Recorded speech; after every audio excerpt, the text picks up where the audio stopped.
Collective. Hello, world. Well, it's the middle of the night. And I've already done a reading earlier this evening. And it was earlier,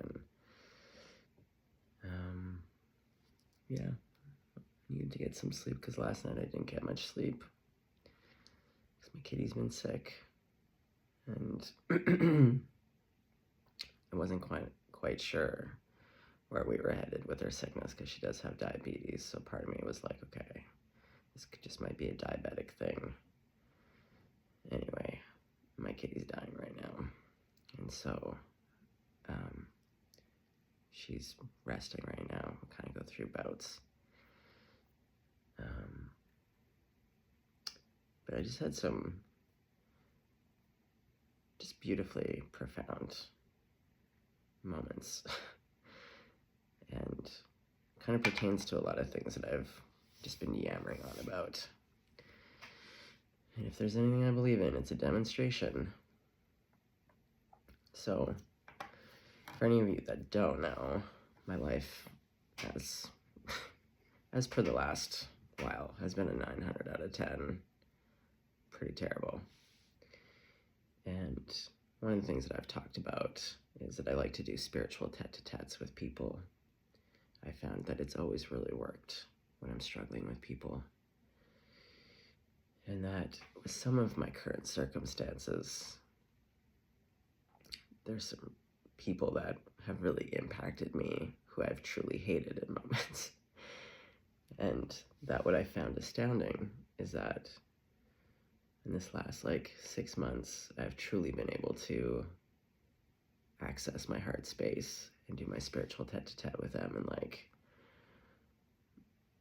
really think of these people and talk to them from my heart space, but just love, forgiveness, gratitude. But the one person that out of all of these people that again are 900 out of 10, they get the Academy Award in this lifetime for playing the best role of a real motherfucker. But the last betrayal in my own moment in the past 4 years, out of the 900 swords, the last one wasn't that long ago. It was from my mom and my sister. And I was saying in a video, did a reading, but I was saying, it's way easier for me to go at these other people and have forgiveness, but there was something about my mom in particular where I was just like, man, my elevator wants to go into grief and then love and forgiveness, but the elevator stops off at rage and fury. Anyway, I bring this up because after I did my last video, I went and laid down. And I'm in the living room right now because it's easier for my cat to come sleep with me if she needs to, because her back legs aren't working. She has renal failure, so her back legs aren't doing so great.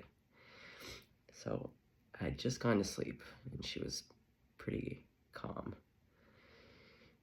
And then I woke up to her crying. And so as I was getting her settled again and hanging out with her, I went to the bathroom. And for those of you that don't have cats, a real cat thing that they do is they will follow you to the bathroom at all times, but especially in the middle of the night, they will get their sleepy little asses out of their own cat beds to come make sure that you're okay in the bathroom, because it's a feline thing, because out in the jungle, cats know that technically you're the big kitty and you're vulnerable as shit when you're taking a shit or a piss. And so they do that to make sure that you're safe, that you're okay. They'll keep watch. So as I was getting her settled again, because she's not feeling great, I went to the bathroom, go take a pee, and out of all of her discomfort, because I've moved everything into the living room right now, so she doesn't have to go far.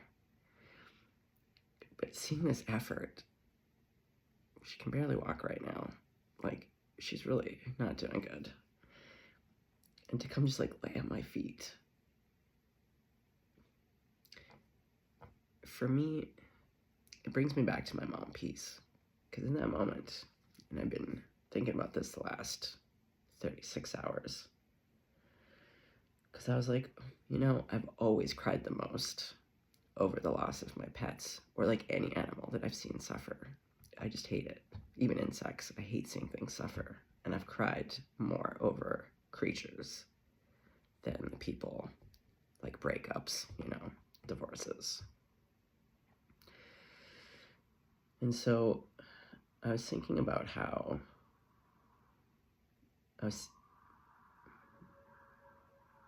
yeah, exactly, sirens of my heart. But I was thinking about how, like I said to myself, like, oh, I know why, like, I would never cry for my mom. Like, why I can't access grief. It's like, why would I cry for someone who's like never demonstrated love, you know? Like, I'm longing for something that didn't exist, but like there's no love here, and they didn't treat me. they didn't treat me right. They didn't come correct at all, especially in this last particular instance. And either myself or spirit was quick to remind me. Wait, oh God, where did the thought go? Oh shit, it's because I'm really tired. Hold on, guys. Give me a sec. Oh, because the word I had used was, I'm like, you know, I was like, there's nothing remarkable about my mother. Like the things that to date has occurred and she has done. I'm like, and with my sister, I was like, these people are not remarkable. I'm not going to cry for these people. I'm not going to grieve them.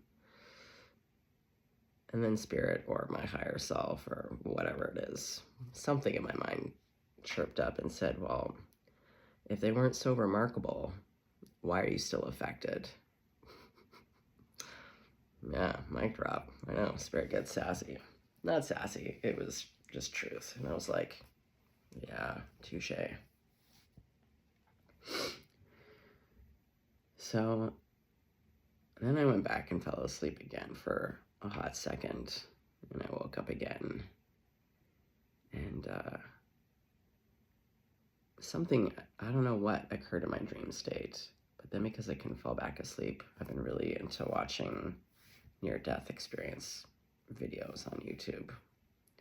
Because really, these are all people who are just stating all the things. And even like the stuff I talk about, like all of this stuff exists and has been talked about forever, whether you choose to believe it or not. But it's like, it's not like we're hearing this for the first time.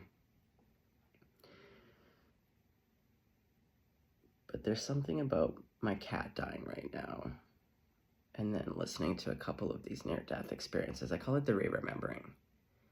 I've had this a lot in my life, where like this matrix, like this dreamlike state, these roles, these characters that we're playing are so very real, aren't they? But from my childhood till now, I get these kind of ecstatic states of like re-remembering, like remembering like really the feeling, you know? The feeling, remembering, and being like, yes. Because you can read about it, you can hear other people's experience, but like until you have the feeling, you know? So I had a re-remembering, and it allowed me to enter that kind of holy, sacred space. And even like how I talk a lot about, like, man, I fucking will fight God, Jesus, Buddha, my spirit team. There's just times where I'm not in my re-remembering. And they say, like, you know, a soul can never be harmed nor broken, can't be destroyed. But like, god damn, like the body really fucking hurts. Like the body and the mind experience pain, and it feels very, very real. And but like even in some of my channeled messages, or like when I get into the like what I call the re-remembering, when I enter the higher realms, you know, it's just irrefutable. And so if there's anything I can convey tonight, and I'm always using my story as an example because, guys, you really don't know my story. I allude and give bits and pieces, but like, and I do subscribe to the belief that we design our life. We pick every single key player. Nothing is for naught. Everything is as it should be. And I fight with this too, because sometimes I'm like, did I? Oh, this, like, no way. And like, you know, like I'm a spirit still who is a human, you know, and it doesn't matter how psychic and tuned in I'm in. I'm like, I still have very real experiences that in this body and in my mind are quite excruciating, just eviscerating.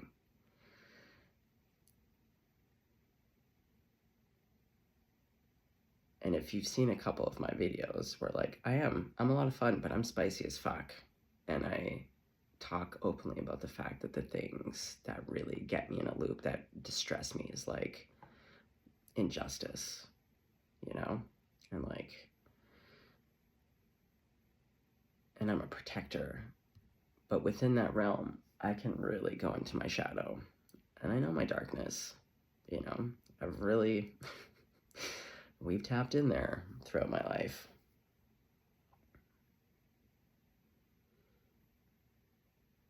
And I've also talked about not wanting to be here. Like, I have, throughout most of my life, been suicidal and, you know, definitely attempted.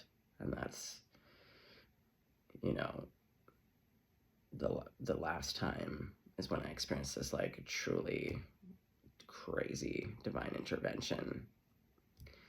But that was one of the things that would get me caught in a loop where I was like, you know, like, fuck you, God. Like, how fucking dare you? Like, why me and not others? Like, why did you show up for me that day and not others? People I've known that, you know, have killed themselves. Or like, you know, like, why is it that you can't interfere some days, but on some days you can? And like, you know, like, do you know what I mean? Like, real human stuff.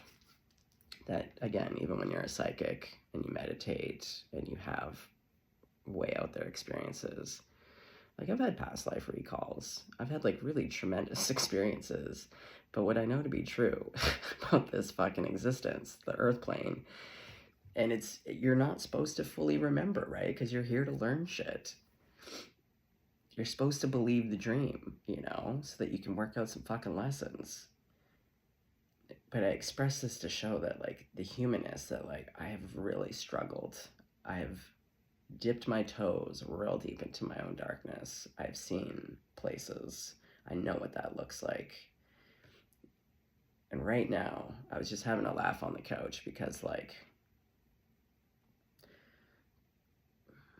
just when I think that there can't be any more loss, like, I'm just striking, like, I'm just hitting home runs. Like, guys, like, when I say my life is outrageous, like a 900 out of 10, pretty stinky. Like, the kind that makes you want to lay down and weep. But what I can also say to be true, as you've seen me through some of these videos, what is true is like, it's just bringing me closer, like the spiritual gems. Like, yeah, I'm losing, like, just stuff, the monetary stuff, like life stuff. And all I kept hearing the last couple months as I've been meditating in this particular apartment was just like, will you remember who you are and where you come from, no matter how many environments we put you in where love isn't being demonstrated ever, where the conditions are, again, 900 out of 10, terrible, Will you remember who you truly are and where you come from when we keep taking and removing things from you? Like, in a pace and in an amount that's just otherworldly. And if there's just anything I can demonstrate tonight in my humanness, in this darkest hour, as I lay with my cat, right now she's found a spot to be peaceful in. But I know she'll be up in probably an hour and come back out. But like, the thing that I can absolutely say to be true is, in my darkest hours, and there's a lot, I'm sure there's more to come, it just makes me double down on love more, like truly. And I just find it remarkable that the thing that has in this life taught me the most about love has been animals, you know? It hasn't really been people. And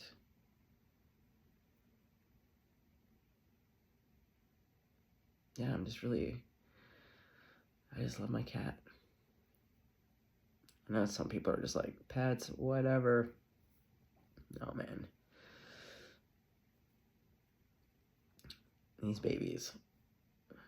Even when I was a kid, I grew up in a pretty chaotic household.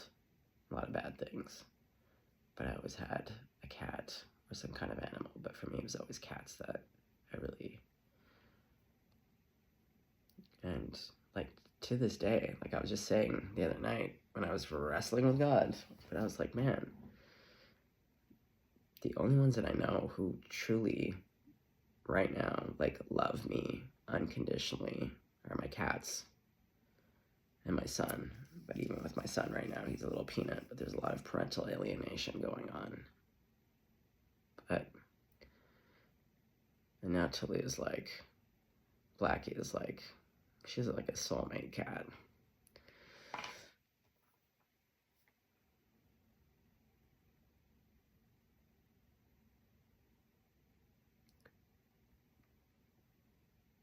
But even just the fact that like it took a cat, I've been really wrestling with the hatred of my mom. Like just even tonight.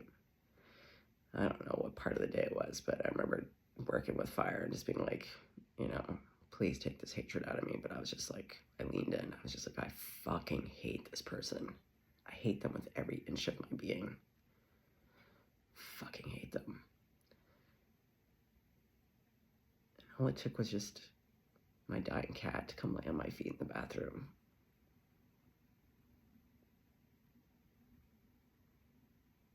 To give me a lot of beautiful teachings, you know? It extends. But it seems to be that way in life. Like even with my son's mom, who also is a 900 out of 10. pretty exceptional in the terrible department. But even in the dissolution of that relationship, I had an ex. The ex actually, when the last time I moved back to this city was after New York. When I left New York with this particular girlfriend, we were both Canadian, so we came back to this city, and we broke up immediately. And out of all of my exes, she was one where I was just like, not bitter, but I was like, yeah, there was just a residual taste where I was like, to the point of like with my son's mom, you know, 10 years after the fact from the other ex. But there was something in the dissolution of my relationship with my son's mom where I made the connection to the other ex, where it allowed me to understand how hard it would have been for her. It just, do you know what I mean?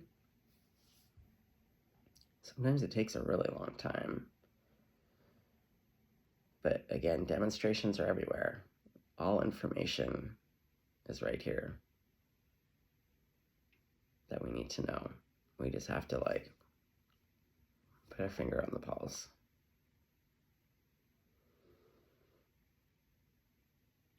Now, that being said, I'm sure, because between the person who birthed me, my sister, my son's mom, and then her lawyer, and this particular province judicial system, I'm gonna be dancing this toe in, toe out of like remembering, and then, oh, I'm a human. Ouch, this body, my heart, my mind really fucking hurt. This is really unpleasant.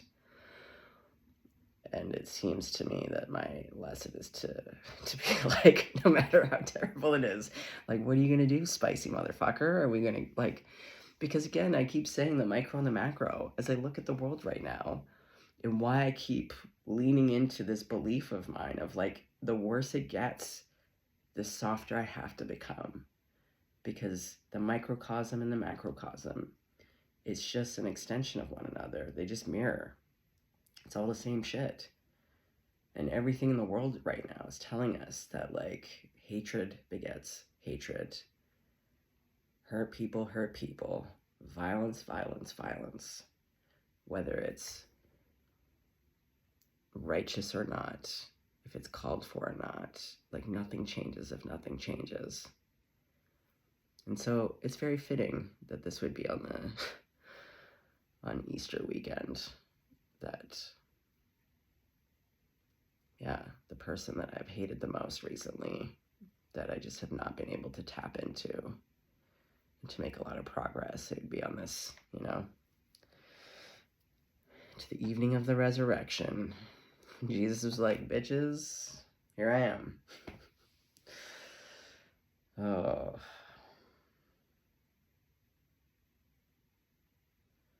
And I do really mean it when I say, because I do really feel my psychicness is very intense.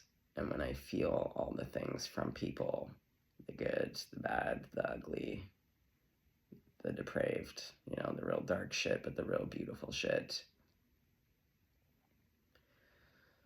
I really mean it when I say, like, take care of your hearts. And, for me, having a background in Buddhism, I really think about the Bodhisattva vow, which is really a commitment to keep returning karmically, and to keep coming back to help others, like, to get us out of this. That, like, no man is left behind, even the dark fucks, the ones that you want to dance to hell and back 5 times and then fucking up into the light.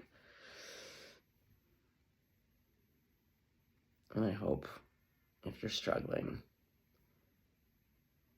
you hang in there. One thing I do know to be absolutely irrevocably true is that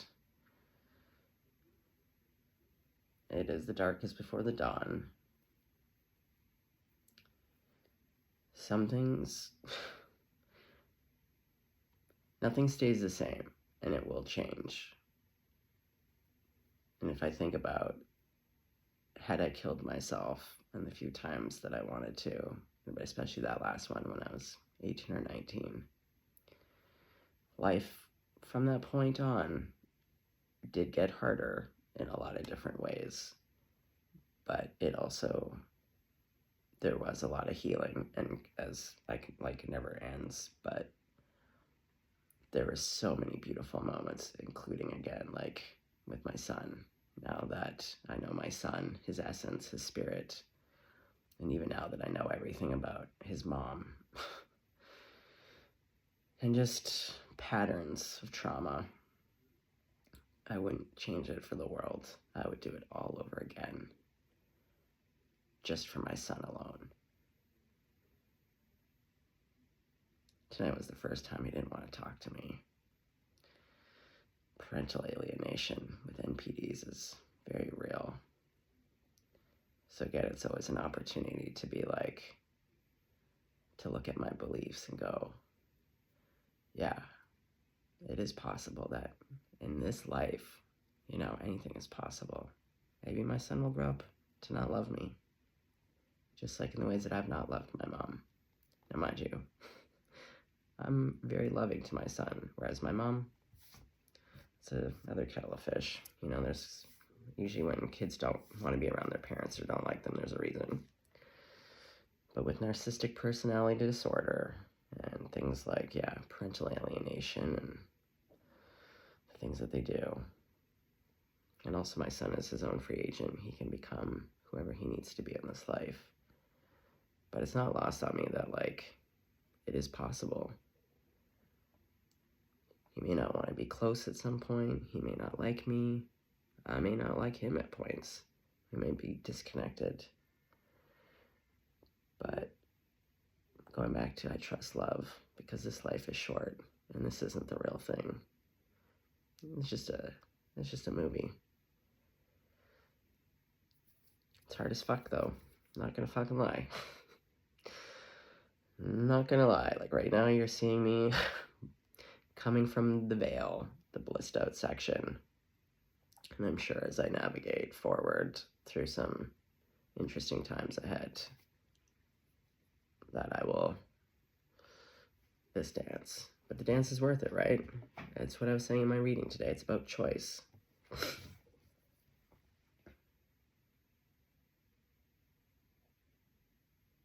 When you dip into one side, but you go, you know what? I could choose violence. I could choose hatred. I could choose a myriad of things. And usually the right thing, best thing, the thing that's the highest and greatest good of all is always the hardest thing. I keep saying it. Love is easy. Or, well, yes, love is easy in some ways, but hatred is quite easy, in my opinion. Anger, righteous indignation, like all the classic sins. But, you know, one thing I will say, and I've really studied and looked into a lot of faiths and spiritualities and the different ascended masters, but like, I gotta say, Jesus really was a badass. His whole thing about love. Because it is. When someone really fucks you up, terrible things, really hurts. Like the body, the flavors of pain on this earth plane, you know? Like that's the thing that really blew me away in the last few years, where I was like, I thought I knew all the different types of pain. The psychic pain, emotional pain, mental, physical, and there's just like no end. There's so many flavors. That being said, and I've said this before, in case you're like, whoa, dude, that's so depressing. Yeah, but for all the never ending, like there's no bottom and limit to like terribleness and flavors of pain. That being said, everything has its counterparts. So like there's also no limit to the expressions of joy, beauty, grace, love, all of those things.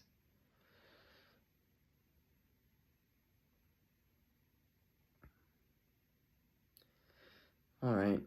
Well, I'm going to try to sleep a little bit because I think it's going to be a long night. And I gotta reach out to a vet and kind of just spend my last bit with my cat. But I just felt compelled to share real things, real demonstrations. I don't know about you guys. I've always looked for people because in my life, you know, especially for those that if you've had experiences that most won't experience, or like things where you're just like, it's so out of pocket, out of the box, out of the norm, it's beyond. And so we have to look for people who have our stories. And my life is extreme. I'm like, God damn, of course I gave this to myself. Like, this life has been a lot. But I've always looked to people, and I'm always asking, like, past 10 years, I'm always asking people in your darkest hours, like, what got you through it? Like, I want to know, like, what was, you know, share if you want to share is always what I tell people. Like, you don't have to share, but like, whatever that thing was for you. I'm always looking to understand, like, what got you through, what kept you human, what kept your heart intact, what made you want to live another day.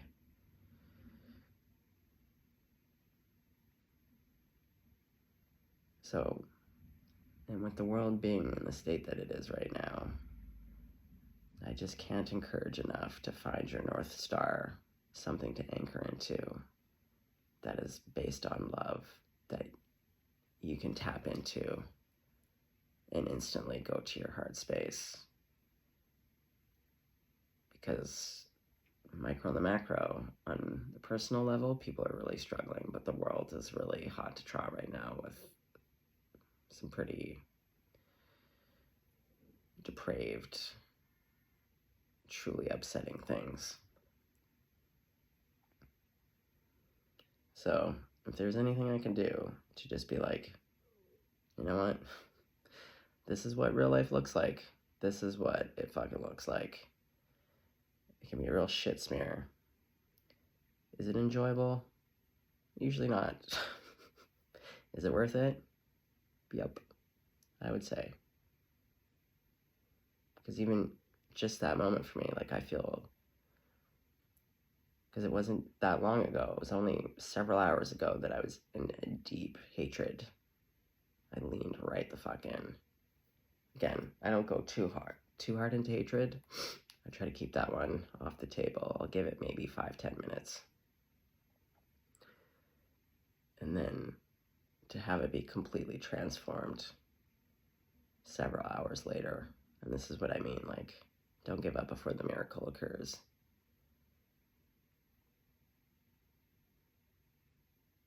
All right. Good night.